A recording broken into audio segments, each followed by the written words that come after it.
Good afternoon, my name is Paulina Arlet Castro, and this is my final project for the subject Language as a System. My teacher is DPH Norma Flores Gonzalez, and I named my final project as The World of the Language. Language. Some authors say that language is a complex system that we use to express ideas, feelings, and thoughts, etc., and consists in to produce sounds that signify certain meanings and to understand and interpret the sounds produced by others.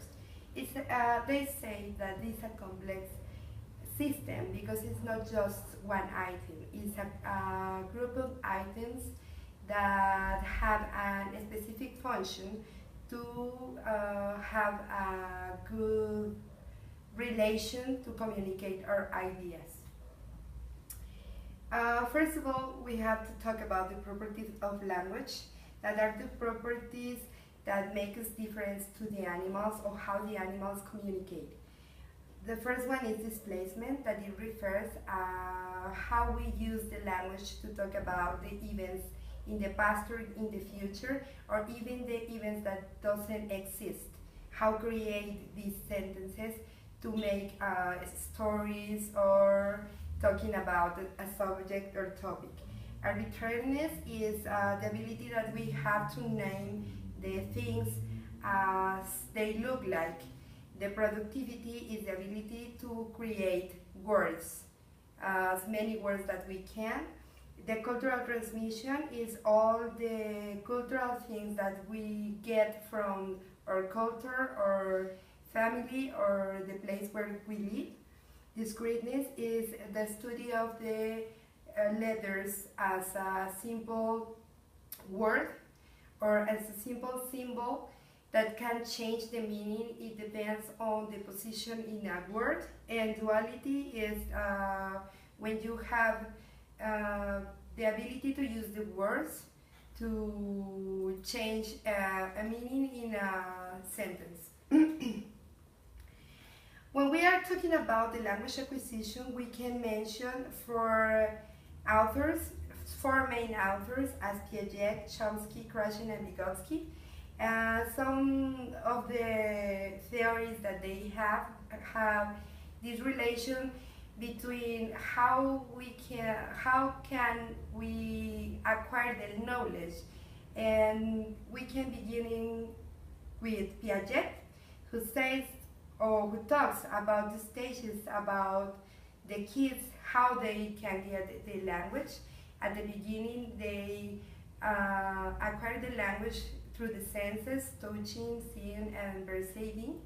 And when they are growing, they are more mature, and their language is more structured. Chomsky says that we acquire the language because we are in contact with it since we born, and it's still when we are neurologically capable of use sounds that we are ready to learn words expressions. Krashen says that the meaningful interaction with the language provokes the acquisition as a natural process, and Vygotsky says that we learn from our environment, in the first place from the parents, language that provides a previous knowledge, and then from the social environment. And it's like a complete and global acquisition, because first we have the previous knowledge, and then when we are more mature and we interact in a social way, we acquire more grammar and more sentences to use and more expressions. So then we have this part of the language that is important, the pronunciation, that refers to phonetics and phonology. The phonetic is the study for the physical characteristics of sounds, and phonology describes the organizations of sound system and a language. Well, the important thing for these items is that in a language it's important how do you pronounce or how do you use the words. And it's important because, for example, in English, it's different the pronunciation from the verbs in the past than in the present. And it's important that you can be able to manage all these sentences or all these tenses to communicate your ideas when you are not using Spanish, like your language tongue, mother tongue, sorry. Then we have phonology, and we have two parts of phonology, that is a segmental, that is description phonemes of a language and how do they combine, and suprasegmental, that is description the units larger than the phonemes, syllables, rhythm groups, and intonation phrases, that is related with the last part that I mentioned. Then we have morphology, that is the most important part, or the most biggest part of this part of the language. Is in linguistics, this entire scientific study of forms of the structure of words in language. Today, morphology is a core part of linguistics. Experts say that it's a very complex system where the words are created to communicate in our language depending on several factors. It means that morphology is like the mother of the word formation, because we, from this subject, we have all of these sub-subjects that we can find.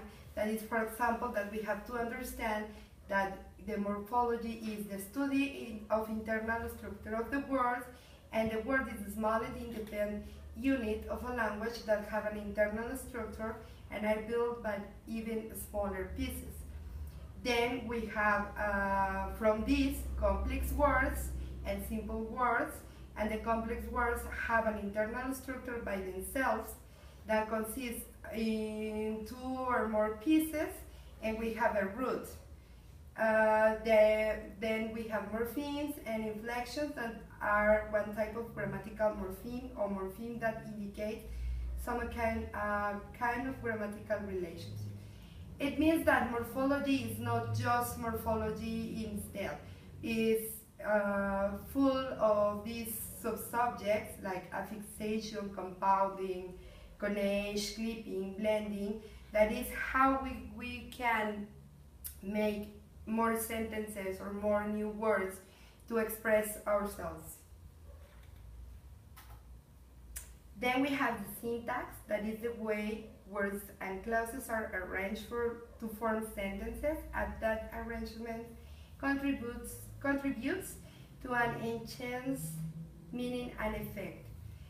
We have the parallel structure, that is a grammatical or structural similarity between sentences or parts of the sentence. It involves an arrangement of words, phrases, sentence, or paragraph, so that elements for equal importance are equal developed and similarly phrased. It could be, well, this is important because this is the part when we put order our ideas, to talk, to write, to how we have to communicate with the other people. Then we have the sentence classification, and we have 4 forms: declarative, imperative, interrogative, and exclamatory. And this is important because when we are communicating our ideas, we have to know how to give the correct intonation, or how to explain, or how to express in a good way the idea, the exact idea that we have. Then we have 3 basic structures. That is a simple sentence, that is 1 independent clause, compound sentence, 2 or more independent clause joined by the comma with a coordinating conjunction, and both for, or, nor, yet, so, or a semicolon, and a complex sentence that is 1 independent clause and 1 or more dependent subordinate clauses. Well, then we have the lexicon part, that is the analysis that we have to do when we are writing sentences.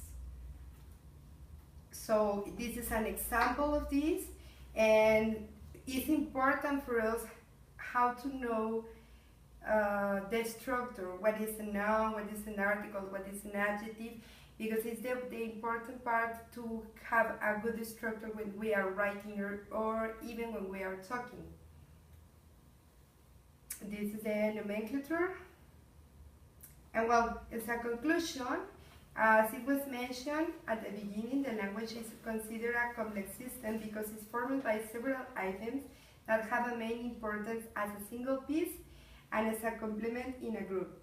As teachers, this information is important because we are teaching the correct use of language, not just the way to communicate something.